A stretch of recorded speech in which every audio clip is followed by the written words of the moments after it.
है, right to withdraw है, confidentiality maintain हुई है, और अगेंस्ट में हार्म है, साइकोलॉजिकल और फिजिकल भी शायद।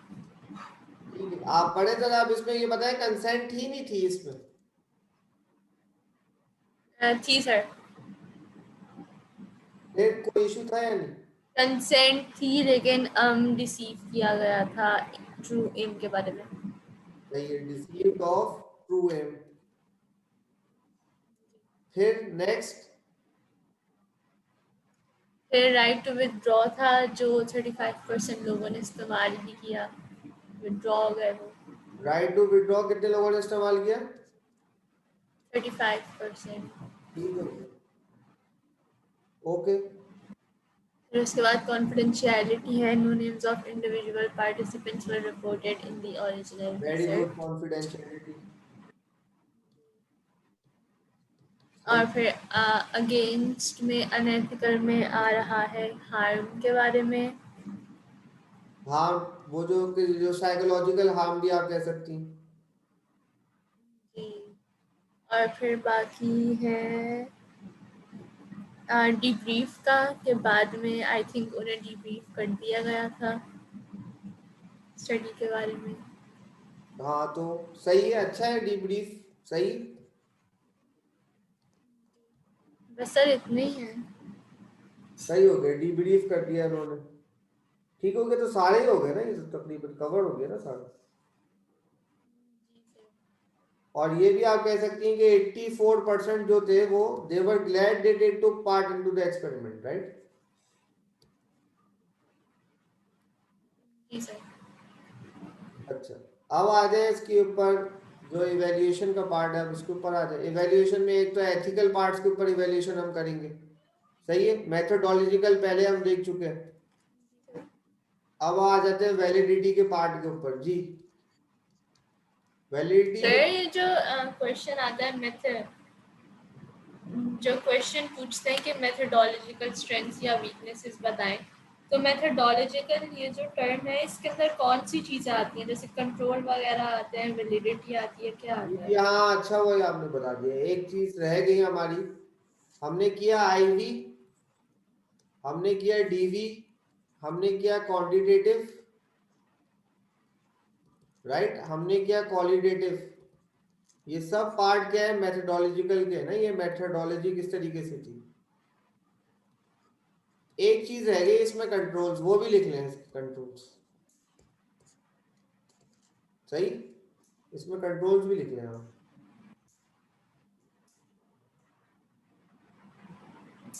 तो सर मेथडोलॉजिकल के अंदर आती कौन सी चीज़ें हैं जब वो ये चीजें बोलते हैं आती कि हैं जो मैंने स्टडी आपको की बताई तो है।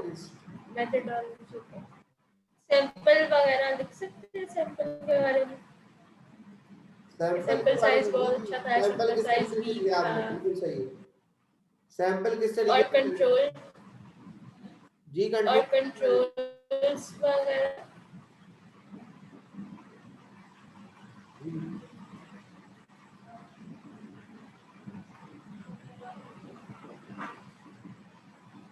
सर सैंपल साइज के बारे में लिख सकते हैं, कंट्रोल्स, और किस चीज़ के बारे में लिख सकते हैं? जी, मेथोडोलॉजिकल इश्यूज में यही आते हैं, क्वालिटेटिव डेटा हो गया, क्वांटिटेटिव के ऊपर हो गया, और बस हाँ यही है, सैंपल है फाइन। ठीक, जी जी, कंट्रोल्स लिखे हैं। कंट्रोल्स क्या थे स्टडी के? कंट्रोल्स ये था कि सबसे पहली चीज तो भाई सेम शॉक जनरेटर हमेशा यूज किया गया, यानी जब भी किया तो सेम शॉक जनरेटर था, ये पहला कंट्रोल है।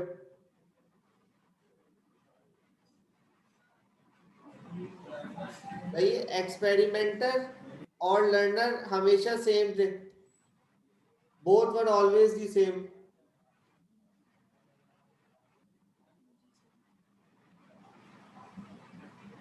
सही है, और तीसरी चीज क्या थी, पहले ये कंट्रोल, दूसरा ये जो स्पेसिफिक है, बाकी तो सब जो जनरल है, लेबोरेटरी है, ये सब वो तो आते रहेंगे। और थर्ड जो कंट्रोल है वो आपके पास क्या है कि जो फीडबैक, जो दीवार में वॉल किकिंग थी, the feedback the teacher got from learner each time was also the same. Kicking on the wall वाला 3 कंट्रोल से स्टडी के स्पेसिफिक।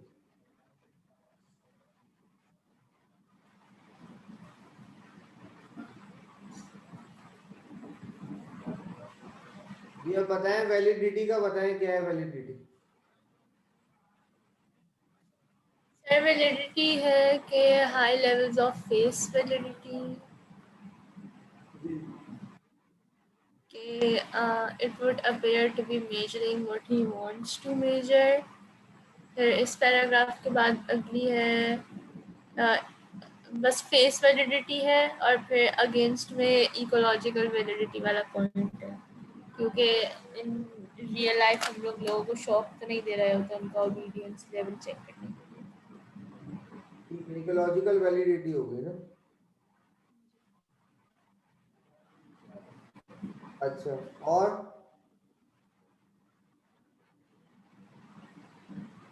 सर बस यही लिखे हुए हैं पॉइंट्स।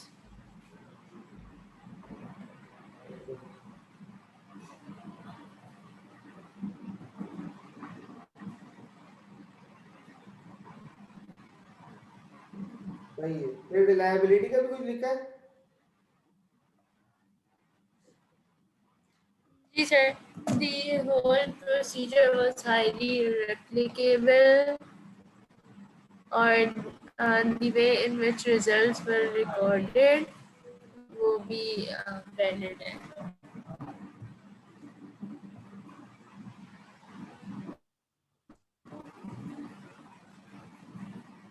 फिर हमारे पास आ रहा है रिलायबिलिटी।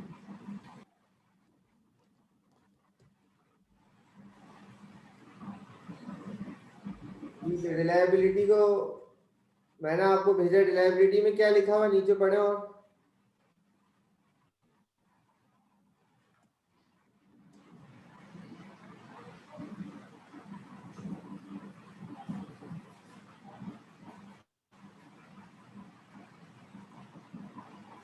सर किधर से है ये? लेट टू एनीवन से है ना? जी जी,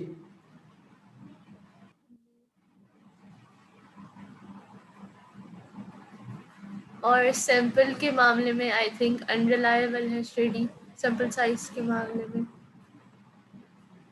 जी जी, क्या है सैंपल के अंदर?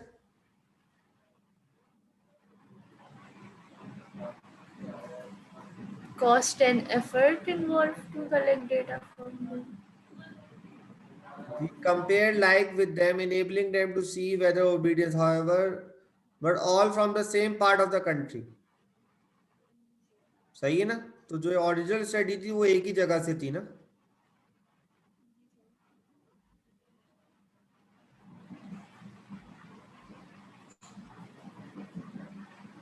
और एक ही एज ग्रुप के लोग थे।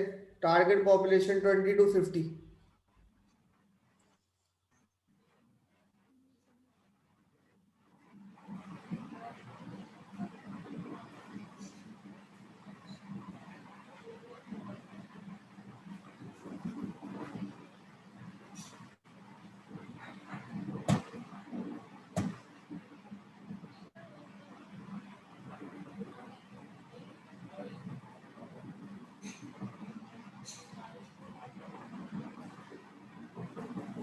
जी, क्या लिखा है सैंपल के ऊपर? जी सर,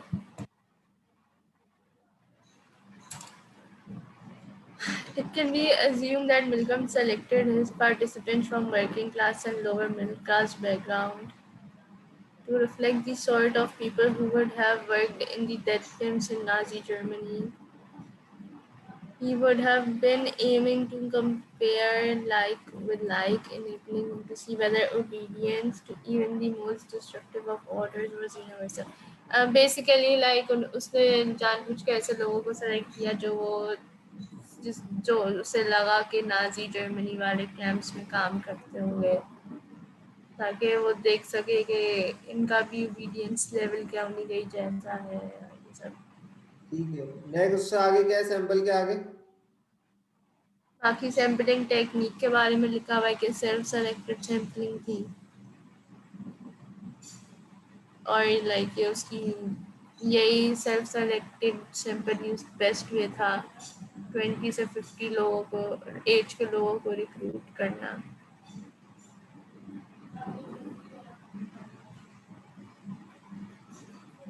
सही है। अच्छा, अब इसकी इम्प्लीकेशंस क्या हो सकती है, यूजफुलनेस क्या है रिसर्च की? अगर किसी का ओबीडियंस लेवल चेक करना हो तो ये कर ले। हाँ, ओबीडियंस, और मतलब पॉजिटिव भी है कि पॉजिटिव चीज भी आप इनकलकेट कर सकते हो उसके अंदर, लेकिन अब्यूज ऑफ पावर भी हो सकता है। सही है ना, अगर आप कोई अब्यूज ऑफ पावर करना चाहते हैं तो वो स्टडी को इस्तेमाल करके नेगेटिविटी की तरफ भी कर सकते हैं ना, जैसे पहले हुआ था।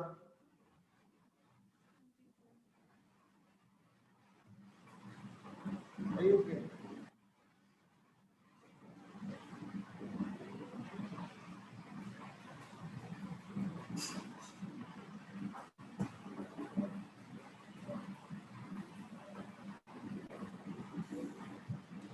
ठीक है, अब क्या क्वेश्चन हो सकते हैं कि भाई अब ये जो टेस्ट हुए थे ये एक ही कंट्री और एक ही रीजन के हुए थे, तो हम इसमें ये पूछ सकते हैं कि अगर डिफरेंट रीजन्स के होते तो हो सकता है डिफरेंट जोग्राफिकल लोकेशंस की वजह से, डिफरेंट टाइप ऑफ पीपल की वजह से डिफरेंसेस आते, आपकी स्टडी जो है वो वैलिड ना होती, इस तरीके का क्वेश्चन पूछा जा सकता है।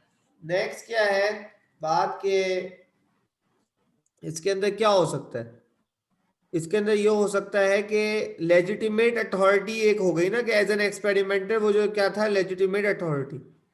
तो अब हम इसमें एक और बात कर सकते हैं इंडिविजुअल डिफरेंसेस की।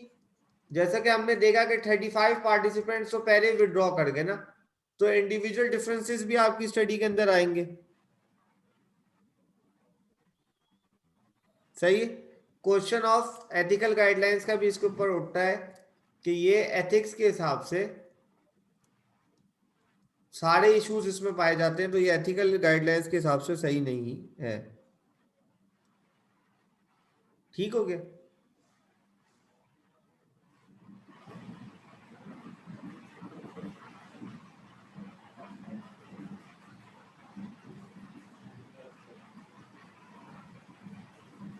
क्लियर हो गई ये बात?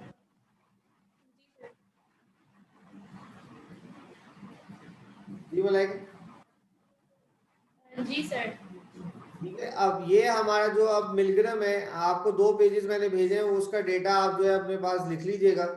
सो मिलग्राम इज कंप्लीट। सर मैं आपको एक क्वेश्चन भेज रही हूँ उसका आंसर बता दें। बिल्कुल, भेजे।